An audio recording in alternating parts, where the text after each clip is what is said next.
জামালপুরের সরিষাবাড়ী উপজেলায় মেম্বার চেয়ারম্যানের দ্বন্দ্বের কারণে নষ্ট হয়ে গেছে 1 মেট্রিক টন চাল, যা বর্ণার্থদের জন্য বরাদ্দ ছিল। এই ঘটনা ঘটেছে উপজেলা প্রকল্প বাস্তবায়ন কার্যালয়ের অব্যবস্থাপনায় এবং এর ফলে গরিব দুঃখী মানুষের সাহায্য যথাসময়ে পৌঁছানো সম্ভব হয়নি। 1 টন চাউলের মতো 100 প্যাকেট 10 কেজি হারে আছে। এই চাউলগুলো প্রায় নষ্টের পথে।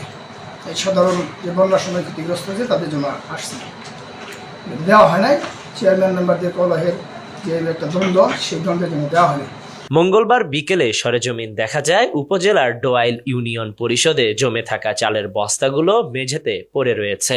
ইউনিয়ন পরিষদ সূত্রে জানা গেছে, চলতি বছরের জুলাই মাসে ত্রাণ ও দুর্যোগ মন্ত্রণালয় থেকে বর্ণার্থদের জন্য 1 মেট্রিক টন চাল বরাদ্দ দেওয়া হয়, কিন্তু চেয়ারম্যান ও মেম্বারের মধ্যে অভ্যন্তরীণ দ্বন্দ্বের কারণে চালগুলো বিতরণ না করে বস্তাবন্দি করে রাখা হয় পরিষদের কক্ষে।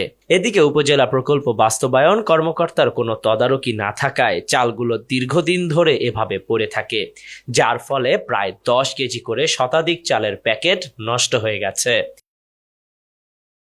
এই ঘটনায় এলাকাবাসীর মধ্যে চরম ক্ষোভ বিরাজ করছে, কারণ যারা এই চালের জন্য অপেক্ষা করছিল তাদের হাতে সময়মতো সহায়তা পৌঁছানো যায়নি। News now 24 news desk.